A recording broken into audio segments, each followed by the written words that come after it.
Good afternoon, everyone, and welcome to another episode of Eat, Smoke, Drink. I'm Eat, Smoke, Drink, and today I am reviewing the SMWS Scotch Malt Whisky Society 73.106. 73 distillery is the Aultmore. A little bit about the Aultmore. Aultmore is in the Speyside region, and it is owned by John Dewars and Sons, which is owned by Bacardi. As you probably presume by now, John Dewars and Sons, they do Dewars blended malt bottlings. So a lot of the Aultmore will be going to blended malts. Just like a lot of the things that I review, I tend to gravitate towards distilleries that put out single barrel, single malt bottlings, because it's not something that you have every day. So they only have, from memory, they only have the Aultmore 12-year-old as a normal bottling you get, and even that, it's not, you don't just see it normally everywhere. So it's quite an unusual single malt to have, and you'll find them in rare malts, you'll find them in flora and fauna range and other independently bottled iterations. But as a distillery, they don't really put out their own range of core products as such. They usually, the Bacardi will make them for blended batches and things like that. So today, this is a 16-year-old 55.7% whiskey. It is refill, but ex-Oloroso sherry. So ex-Oloroso, colour is not always the determining factor of flavour, as you've found out with my episodes. But what you will find is that it's always interesting to see how different the colour is when it is an Oloroso sherry, because it is so dark and it is so caramelly in colour. And that's all natural, by the way. All natural. These guys, they don't colour their whiskies. Most distilleries will colour their whiskey. So when you think, oh, wow, that is so brown, unless it says, and you know that it's non-coloured, non-chill filtered, it's probably coloured, so it's probably a fake colour. But anyway, usual, 3 drops of water, no drops. Let's start nosing. Oh, that's delicious. You can definitely smell the Oloroso influence in there. It's like liquid raisin. Liquid raisin, a little bit of fruitiness, a slight cinnamon. Not too bad though, not too strong actually, like some whiskies I've reviewed before. So you can smell the sherry influence, but it's not overpowering. Probably because it is a refill sherry cask, so it's not so it's not so dominating. But I'm getting a slight peppermint in there. I'm getting peppermint, I'm getting a little bit of ginger. I'm getting a very sickly, sugary smell, smell as well, like a nose, like a sickly sweet nose. Overripe fruit. But I'd say sugar, just a brown sugar. Just a caramel and brown sugar. A slight nuttiness.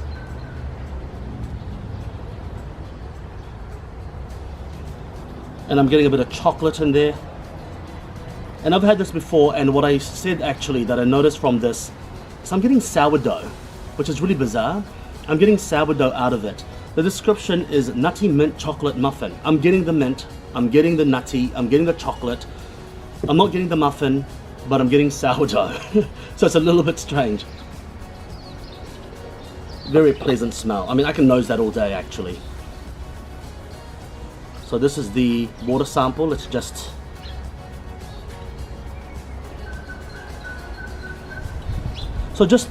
just to kind of explain again, I know you've been watching my episodes, but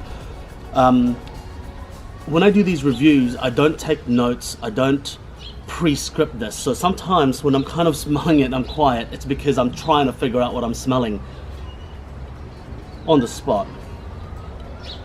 Okay, so it is quite interesting. With more water, the mint subsides and I'm getting a bit more chocolate. Not a dark chocolate, I'm getting like a dairy milk chocolate, like a low cocoa chocolate. So very sweet chocolate. A slight nuttiness is coming through a little bit more. Like a candied ginger comes out more with water, which is quite cool. Definitely candied ginger. Almost like a penicillin cocktail, like that little candied ginger. And what I'm getting is a little bit of leatheriness as well. like a leather wallet, you know, like when you've been sitting on your leather wallet and your butt is a little sweaty, and then you take it and you go, yeah, it's a little musky and leathery.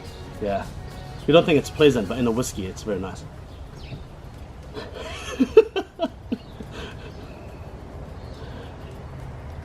So very different on the nose with water, no water.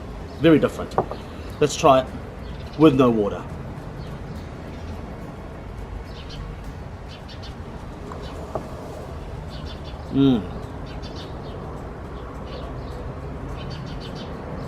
Wow, that is a potent whiskey. That is a mouthful. The mouthfeel is very waxy, quite oily. It coats the mouth very, very thoroughly. Very, very nice. It is a little fiery. It is a little potent and fiery, but not in a bad way. I'm curious to see what it's like with water. I've got a feeling that they'll be able to take a few more drops of water, but we'll see how we go, if it's nice enough to not take a chance. With that taste, there's a slight savouriness to it, but I'm not talking a meat savoury. This is a slight savouriness to it. A slight herbaceousness. I am salivating. I mean, that is a very, very full-on whiskey. A lot going on there. I'm getting chocolate a lot stronger, like a cocoa bean, so that's definitely there. The mint on the aftertaste, I'm getting that. The ginger, you can't even taste that in the taste itself. The nose you can, but you can't even taste that candied ginger. But the sourdough, it's something that doesn't escape me. It's in a slight fruitiness.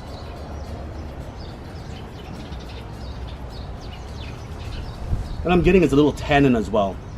A little tannin, like an oolong tea, black tea tannin, which I really like, because a tannin just adds a little bit of body to it. But funny enough, the nose is so sweet, but the taste is relatively dry. So that's something that's quite interesting as well. But it's an outstanding taste so far. Let's try it with water.